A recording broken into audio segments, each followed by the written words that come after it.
Hi, my name is Melody Weaver, and I will be reading Fahrenheit 451 by Ray Bradbury. This is a story set in the future where firemen burn books instead of putting out fires. One fireman named Guy Montague meets a girl named Clarice McLennan, and she makes him question everything he does. We'll start when they first meet. Do you mind if I ask, how long have you worked at being a fireman?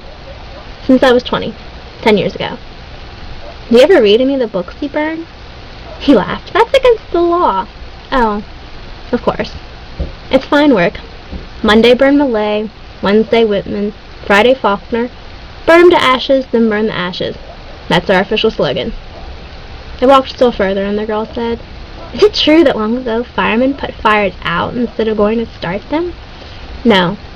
Houses have always been fireproof. Take my word for it. Strange. I heard once that a long time ago houses used to burn by accident and they needed firemen to put out the flames. He laughed. She glanced quickly over. Why are you laughing? I don't know. He started to laugh again and stopped. Why?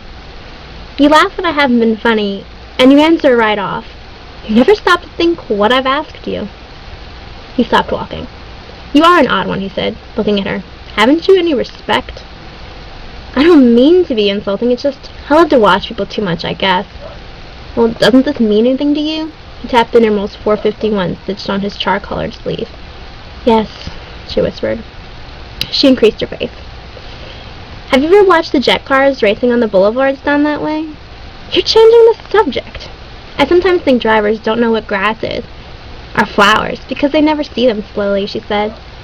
If you showed a driver a green blur, oh yes, he'd say, that's grass. A pink blur? That's a rose garden. White blurs are houses, brown blurs are cows.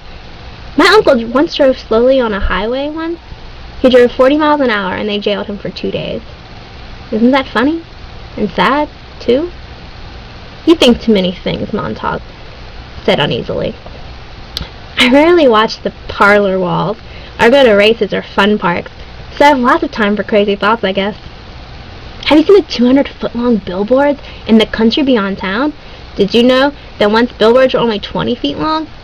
But cars started rushing by so quickly they had to stretch the advertising out so it would last.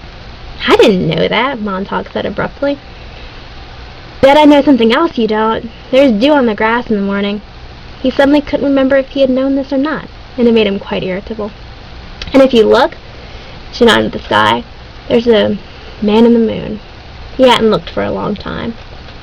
They walked the rest of the way in silence, hers thoughtful, his a kind of clenching and uncomfortable silence in which he shot her accusing glances. When they reached her house, all its lights were blazing. What's going on? Montague had rarely seen that many house lights. Oh, just my mother and father and uncle sitting around, talking. It's like being a pedestrian, only rarer. My uncle was arrested another time, did I tell you? For being a pedestrian. Oh, we're most peculiar. But what do you talk about? She laughed at this. Good night. She started up her walk, and she seemed to remember something, and came back to look at him, with wonder and curiosity. Are you happy? She said. Am I what? He cried. But she was gone, running in the moonlight, her front door shut gently. Happy! Of all the nonsense. And then he stopped laughing. I hope you enjoyed this book, and I think it'd be a very good book for everyone to read. It's got a lot of interesting points that should be discussed. Thank you for listening.